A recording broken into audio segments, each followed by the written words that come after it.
The sun was sinking over the Arizona plains, painting the sky in shades of dying fire. Jed Callahan, a rancher whose voice hadn't echoed in a house for years, rode his horse along the dry creek bed. His land stretched for miles, but loneliness stretched even farther. He had buried his wife 5 winters ago and since then, spoke only to the wind. That evening, when he saw a small shadow swaying from an oak tree in the distance, he thought it was a trick of light, until he heard the faint creak of rope. Jed's heart pounded as he spurred his horse forward. The figure was not a lifeless body as he feared, but a young girl, barely 15, tangled in the ropes of an old trap. Her dark hair fell across her face, and a wooden sign hung around her neck, "White man don't forgive." For a moment, Jed froze.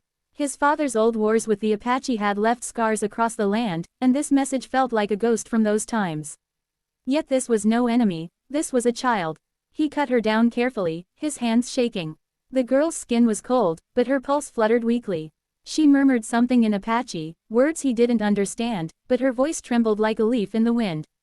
Jed lifted her onto his horse, wrapping his coat around her thin body. The desert night was coming fast, and with it, the cold, the kind that kills faster than bullets. Back at the ranch, Jed laid her on his late wife's old bed. The room smelled of lavender and dust. He lit a lamp, washed her wounds, and whispered apologies though she couldn't hear. She had bruises on her wrists, and the mark of a rope across her neck. He wondered who had done this, and why they'd left that sign. The more he looked at it, the heavier his chest felt. "White man don't forgive," he muttered. But maybe he should. By morning, the girl awoke with frightened eyes, her hands clawing at the blanket. "Easy now," Jed said softly, raising his palms. "You're safe here." She looked around, tense, then rasped a single word, "Why?" Jed didn't know how to answer. Why had he saved her? Maybe because he was tired of graves. Maybe because she reminded him of the daughter he'd never had. Or maybe because forgiveness was the only thing left worth living for. He gave her warm broth and water. She refused at first, suspicion in every glance, but hunger won over pride. When she finally spoke again, her voice was low. "They took my people," she said. "Miners. They burned our camp." Jed's throat tightened. He had seen men like that, drunk, cruel, believing the desert belonged only to them. "You got a name?" he asked quietly. "Nita," she whispered, staring at the fire. "It means bear." Jed nodded slowly. Strong name for a strong girl. Days passed. Nita began to recover, though fear still shadowed her every move. Jed fixed the barn roof while she watched from the window. Sometimes she helped him feed the horses, silent but observant. One night, as the coyotes howled in the distance, she asked, "Why you live alone?"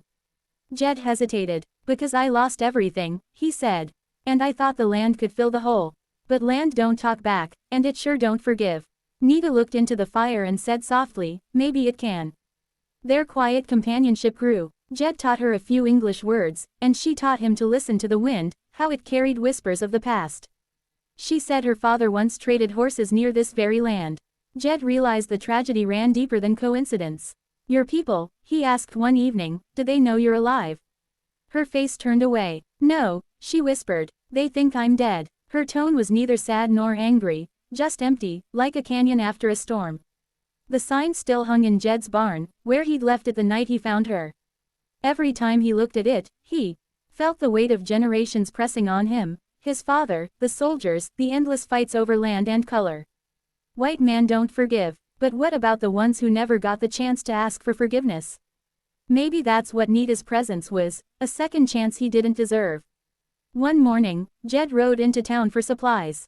The moment he tied his horse, Sheriff Tom Harlan met him with a grim face. "Heard some Apache trouble up north," the sheriff said. "A young one escaped. You seen anything strange?" Jed's jaw tightened. "Just the usual wind," he replied. The sheriff squinted at him. "Be careful, Jed. Folks around here are itching for a fight." Jed nodded, but his mind raced. If they found Nita, she wouldn't stand a chance. When Jed returned home, the ranch was too quiet. The door creaked open, and he saw footprints in the dust, not Nita's. Heavy boots. 2 of them. His heart stopped. In the corner, the lamp lay broken, and Nita was gone.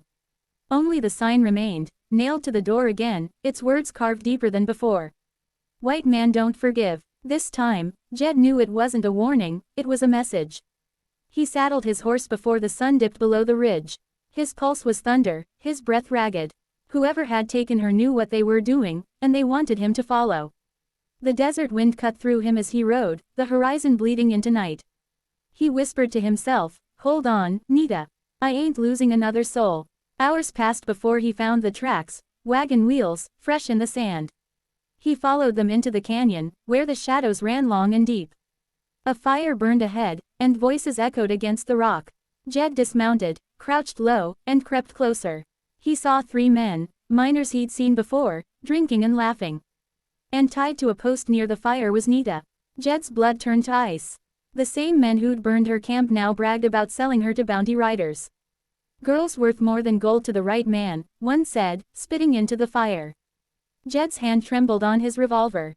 He could end it right there. But something in him said wait, not for revenge, but for the right moment. As the wind howled through the canyon, Jed whispered, "Not tonight, boys. Tonight, the desert decides." Jed crouched behind a boulder, the desert wind whistling through the canyon like an old ghost. Every muscle in his body screamed for action, yet his mind urged patience. He watched the 3 miners laughing, the same men who had left Nita hanging from that oak. Their shadows danced against the fire, monstrous in shape, small in soul. Jed's heart clenched. He had once ridden with men like them, believing strength meant silence.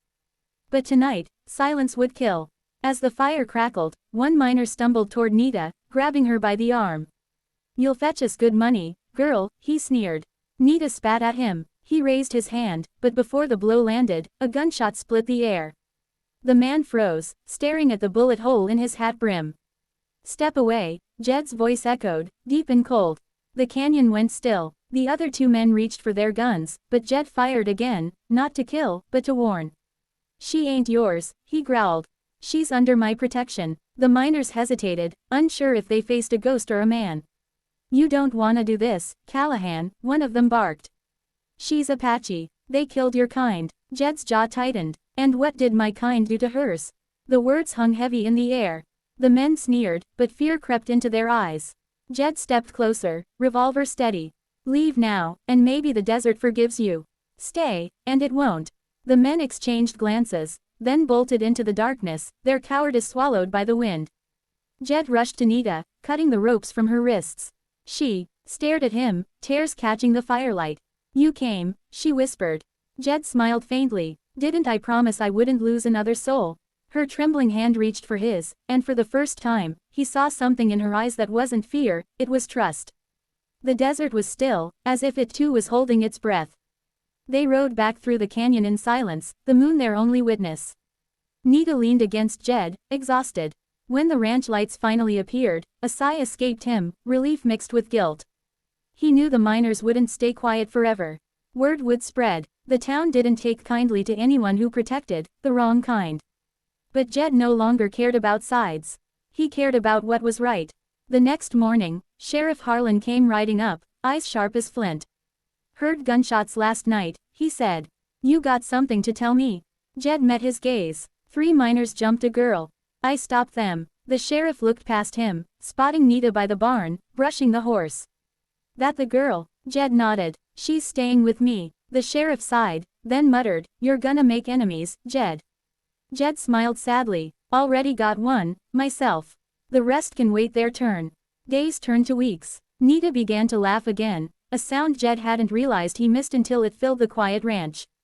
She taught him Apache words for the wind, the stars, and forgiveness. In return, he taught her to ride. One evening, as the sun melted into gold across the plains, she said, "My people think all white men hate us." Jed paused, staring at the horizon. "Maybe they used to," he said softly, "but hate's just a shadow. Sooner or later, light finds a way through. But peace doesn't last long in old deserts." One morning, smoke rose from the north ridge. The miners had returned, and this time, they brought more. Jed spotted 6 riders cutting across the plains. "They're coming," Nita said, her voice steady but eyes wide. Jed checked his rifle, then handed her the revolver. "You remember what I said?" She nodded. "Don't shoot to kill." "Good girl," he whispered. The men surrounded the ranch, shouting threats. "Hand her over, Callahan." One bellowed. "You're harboring a savage." Jed stood firm on the porch. "Ain't harboring no one," he said. "I'm protecting family." The men laughed, but it was a nervous laugh. The wind howled across the plains, lifting dust like ghosts. And from behind the ridge, new figures appeared, a dozen Apache riders, silent as the grave. The miners froze. Nita stepped forward, holding the revolver steady. "My people came for me," she said softly. The Apache chief, an old man with eyes like flint, dismounted and nodded at Jed. "You saved my daughter," he said in accented English. Jed blinked, stunned. "Your daughter?" The chief nodded. "You are no enemy here." The miners dropped their guns, realizing they were outnumbered, and out of mercy. What happened next would be told for years. Jed didn't shoot, and neither did the Apache. Instead, the chief turned to the miners. "You speak of forgiveness," he said. "Now show it." The men bowed their heads, trembling. Jed could have sought revenge, but instead, he said quietly, "Let them go." The chief looked at him for a long moment, then smiled faintly. "White man forgives," he said. The words carried across the desert like a prayer. When the dust settled, the Apache rode away, and Nita lingered beside Jed. "You could have killed them," she said. Jed looked at her, weary but peaceful. "Then I'd be no better than they were." She smiled, tears glistening. "You taught me something," she said. "That forgiveness isn't weakness, it's freedom." He nodded. "Guess we both learned that." Months later, the ranch was no longer silent. Nita's laughter echoed through the canyon as she helped mend fences and feed the horses. Jed found himself smiling again, a real smile, not the kind that hides pain. The old sign still hung in the barn, but he'd carved new words beneath it: "Forgiveness lives here." It wasn't just decoration, it was truth carved in wood and blood. One evening, as the sunset turned the sky into fire, Jed sat on the porch, sipping coffee. Nita rode up beside him, her hair dancing in the wind. "You ever miss being alone?" she asked. Jed chuckled softly. "Not anymore." They sat together, watching the desert fade into gold. For the first time in years, the land felt alive again, not because it was his, but because it was shared. The past had ridden pain into the soil, but tonight, forgiveness rode it clean.